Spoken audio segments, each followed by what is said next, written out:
Your whole goal of getting into a retailer is to be a partner, is to be able to have a long-term sustainable relationship with that retail buyer. And this means freedom, self-awareness, expression. And this to me means you can be more than one thing. I'm Jasmine Bowdry, and you're listening to And This Podcast. Welcome back to another episode of And This. I am your host, Jasmine Bowdry, and today I am going to put on my previous retail buyer hat. So there was a viral post that happened recently, and it was talking about the shift that we're seeing in product-based businesses, primarily Black-owned product-based businesses, going into a mass retail. So I'm going to let you guys check out this clip. Many Black brands are being dropped at Sephora, Ulta, Target, Walmart. Mm-hmm. At one point, we all became champion of like, oh my God, like, look at me, I'm in Target. And you saw all the reels of like the Black girl, I'm in Target, I'm in Ulta, you know? Yeah, all that has dried up. It's all dried up. The marketing has dried up. So now you're only standing on the quality of your product and if there's actually a market. A lot of Black brands might hover at that like 70% sell through, right? Where most retailers are like a 90% sell through. And if there's a disconnect, like they don't rebuy the program. And where there might have been some leniency in the past, like now it's like, oh, it didn't sell. Which is how business is supposed to run, to be fair. Like it's very expensive actually to be an underselling product in retail. Actually not usually that good for the small business anyways, because of the margin. And then from a retailer perspective, they're just consolidating. They're like, great, like you're the one golden egg that's selling above the 90%. Great, you get all of the shelf space now. Our community should take every opportunity that's given to us. If somebody wants to say Black is in vogue and give us $1 million, you take it, but you do not rely on it. I think that's where I think a lot of people go wrong is they're like, oh, this is popping. I have all this opportunity. And it's like, yeah, take the opportunity and then reinvest it into real product offerings and real revenue. And so with that, I have a few thoughts, y'all. I'm going to be honest and candid because again, if you don't know who I am, familiar with me, maybe this is your first time, I am a former corporate retail buyer. I was a retail buyer for over 15 years, working at some of the top retail companies in the world and managing over $1 billion of revenue across several different categories, right? And so I say this from one of experience.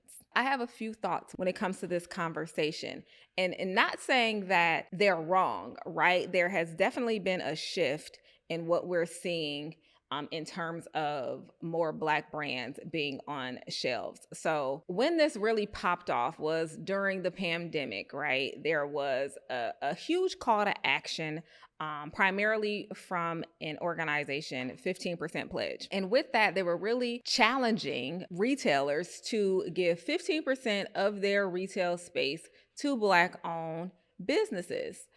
And so a lot of retailers signed up for that. Nordstrom, I believe, Sephora, there's a whole list. I'm not going to run down them all because I don't have them all at the top of my head, but just know that there were big national retailers, right? They signed up, they committed to bringing more Black brands into their shelves, right? Into their stores. That was pandemic era, right? Now, post-pandemic, we are not seeing some of those same brands in retail stores anymore. A lot of brands have had to scale back, cut down, shift, and pivot.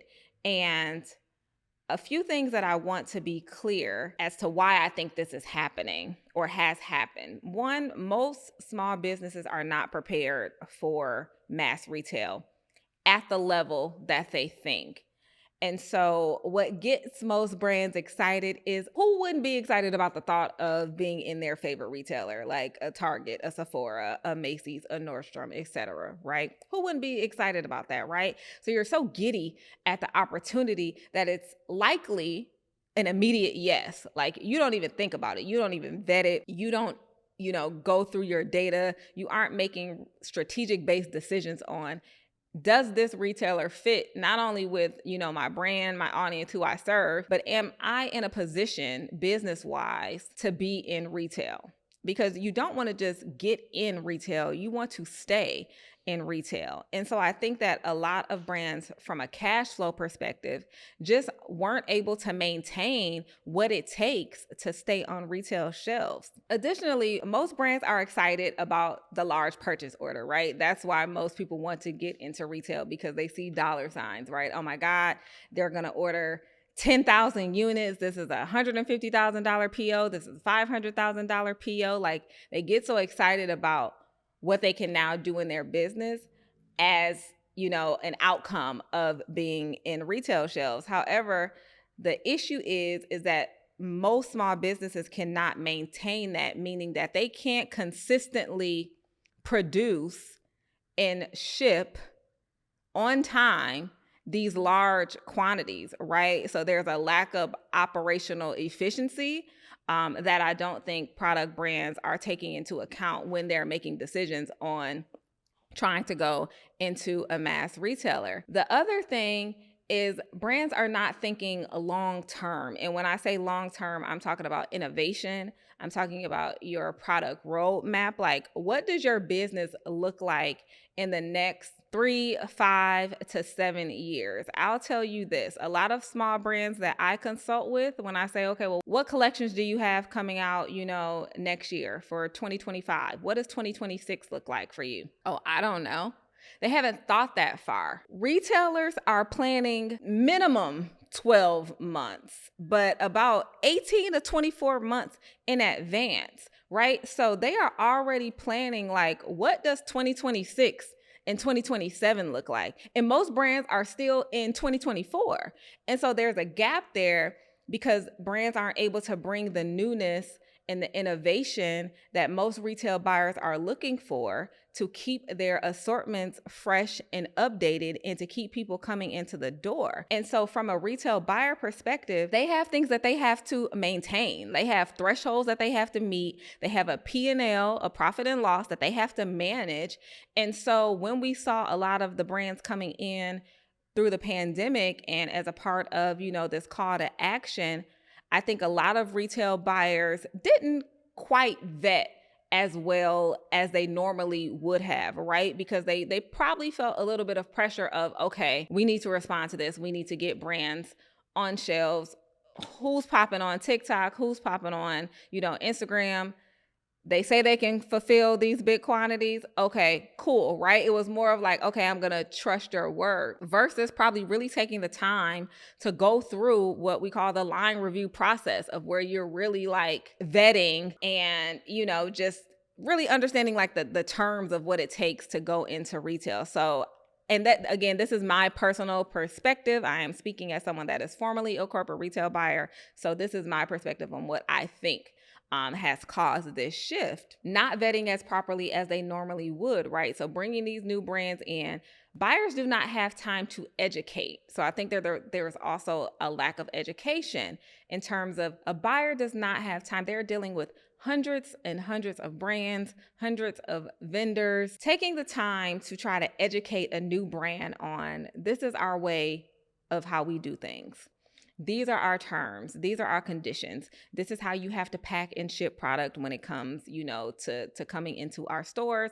This is what our requirements are in terms of presentation and shelf dimensions. Like, there are just so many things that they can't necessarily handhold a small business owner to do. And so I think that there are probably some misses there explaining what the markdown process, like you as a small brand, you are responsible for that. If you don't sell inventory and it's still sitting there and they're ready to mark it down, like you have to pay. And so for a small business that isn't thinking this way, right? They aren't thinking strategic.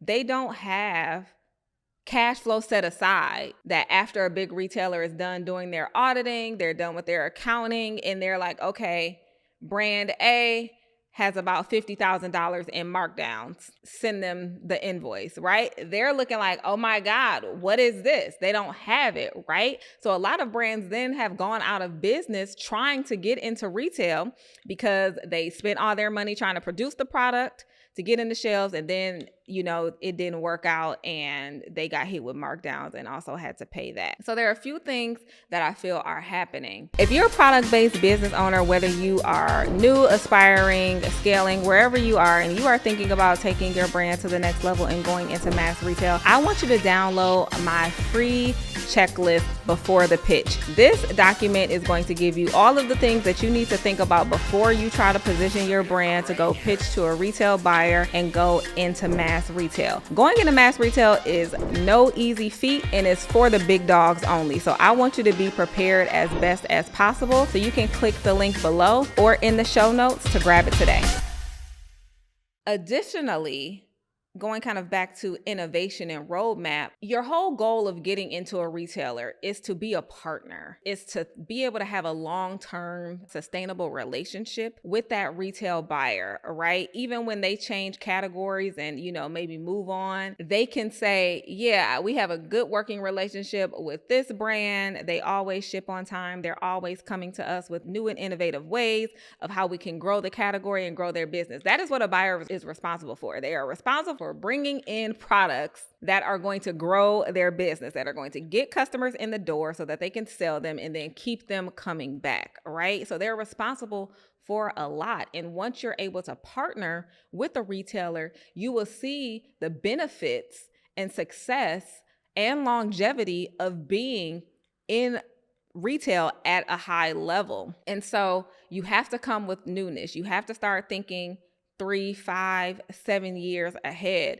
of what your products are going to look like, what your business is going to look like. Who do you need to hire? How do you need to operate? What are some of the gaps that you currently have that could be holding you back from being successful in retail? Another thing that I want to point out is that a retailer is not responsible for your sales as a product business, right? You are still responsible for the marketing and trying to get traffic into that retail store. So I think a lot of times that small businesses believe once they go into mass retail is that all of this new traffic and all of these new sales are going to come because I'm now in this retailer. And then that doesn't happen, right? And so from the retail buyer side, there are thresholds that have to be met based on specific categories. So if I am the buyer of pet foods, right? That category operates at a certain margin. That category of pet foods operates at a certain dollar per week threshold and then a unit per week threshold, right? So my category might operate at, we sell average in this category $15 per store per week. We sell an average of 30 units per store per week. We sell an average of 1,000 units per store per week. Whatever that threshold is, every retail buyer has one. The other issue is the unfortunate decisions that retail buyers have to make, which is kicking products out that underperform. And so that is also a reason why we're seeing not as many small Black-owned brands go into retail, is because they may have gotten kicked out due to underperformance. And so going back to the thresholds per store per week, if I'm the pet foods buyer and my category threshold is $15 per store per week, and your brand of pet food is operating at an average of $3 per store per week and only selling, less than 1 unit per store per week, it's not performing well. And so I have to make a decision as a buyer on, am I going to keep this brand on my shelves? Retail shelf space is real estate. It costs money down to the square footage. This is how much this 4-foot section cost, right? And so if your brand isn't performing, they have to make a decision of, this is in the bottom 20% of my products that are being sold. It has to go. And typically that time frame can be about 6 to 12 months before that decision of kicking a brand out happens. But that is how they're thinking. And that's the point of this. I'm trying to get you guys to see and understand from someone that was a retail buyer how we think and the decisions that we have to make so that before you decide to go into retail, you can already have some of these things in place. You can already start thinking about some of these things. But most importantly, if you have a conversation with a retail buyer, you can start to ask some of these questions. What is your category threshold? What do I need to perform at to stay in this set? How many units do I need to be selling per week, to be deemed a brand, that is performing well, right? Because the better you perform,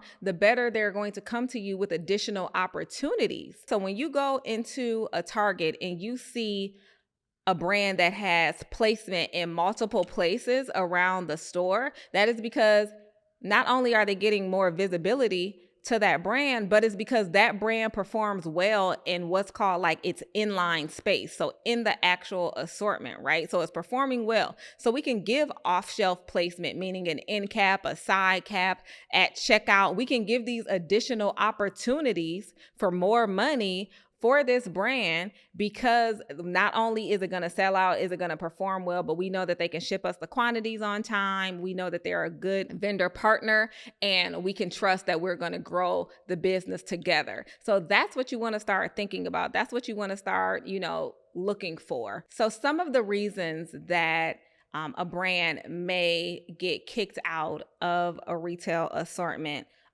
it could be a multitude of things. So I'm just going to run down a couple. The first is pack. So that's your packaging, right? So that's the first P. Is your packaging visible? Does it stand out? Is it differentiated? How does it look? Or does it just kind of blend in the sea of sameness with the other, products that are in that same category? So that's the first thing. The next is price point. If your brand is considered high-end, luxury, and that's the consumer that you're trying to go for, so you maybe want to try to be in a Saks, a Nordstrom, something a little more high end, but you got an opportunity to be in Walmart. And so you're excited about the opportunity because you just want to be in a retailer, right? But the price point doesn't resonate with the shopper that comes into Walmart, right? So that is another reason. Maybe your price point doesn't align with that of that particular retailer. The next is placement. And when I say placement, I'm talking about shelf placement. So as a new brand, you typically are not going to get what is called eye level placement, meaning that when you go down the aisle of a store, you don't have to look up, you don't have to look down, like it is right at your eye level. You unfortunately are not going to get that, as a new brand coming in. And so you have to push traffic to the store. You have to tell them where they can find you. Hey, we're in, this aisle, we're in this part of the store. All of that education still needs to happen. And being on a bottom shelf, being on not an eye level shelf, does not mean that you are performing bad. It just means that you are not doing as well as the brand that has the eye level placement, right? And so you got to get your weight up. So I share all of this not to deter you from your dreams of wanting to be in mass retail, because I absolutely believe that based on your goals and your vision, that it is something amazing that can happen for the growth of your product-based business. However, these different kinds of conversations that are happening where it's kind of putting more of the weight and responsibility on, the retailer versus you as the product-based business owner that potentially didn't vet and didn't make a strategic-based decision. And so I want you to kind of think about some of these things just so you can process and think of, where could I maybe have potentially done some things different? Or if I'm trying to get into retail, how do I need to think about it? A prime example of this is about a year or so ago, there was this pink sauce, and the pink sauce was popping on TikTok. I didn't get into the pink sauce. I just can't eat anything that is pink. It was a no for me, but hey, it was hot. That brand got into Walmart. A few months later, we saw the founder of Pink Sauce talking about how she was broke. Walmart has not paid her. She was getting removed from the category. So all of these things, right? But did she do her due diligence as a product-based business owner to not only read the terms of her agreement, but understand the terms of her agreement? So it's not that, the retailer didn't pay her. It's had they not paid her in the time that they actually agreed to, or did she not read the agreement and understand that a net 90, net 180 means that, hey, it's going to take about 3 to 6 months before you get paid from this, right? Or did she not ship and fulfill on time? And so they're like, hey, we're going to hit you with late fines.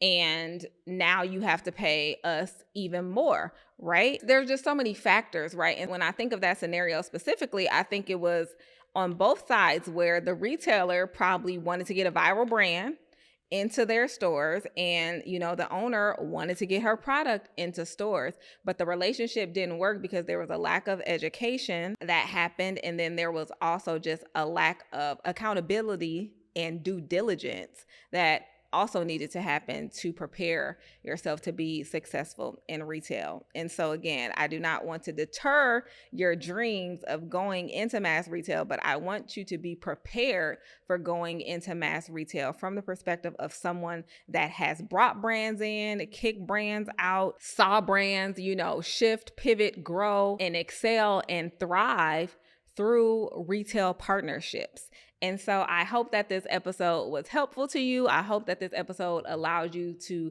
get a little more insight into why the shift is happening. But let me know your thoughts. Like, put your comments in the comment section, put your questions in the comment section. If you're listening, on our different platforms, definitely leave your questions there. I am happy to answer. I am happy to share. I am an open book when it comes to this, because the biggest thing I want is for product brands to be educated before they make the decision of going into mass retail or specialty retail or any retailer, right? So this has been empowering and impactful episode of And This, and I can't wait to see you on the next one.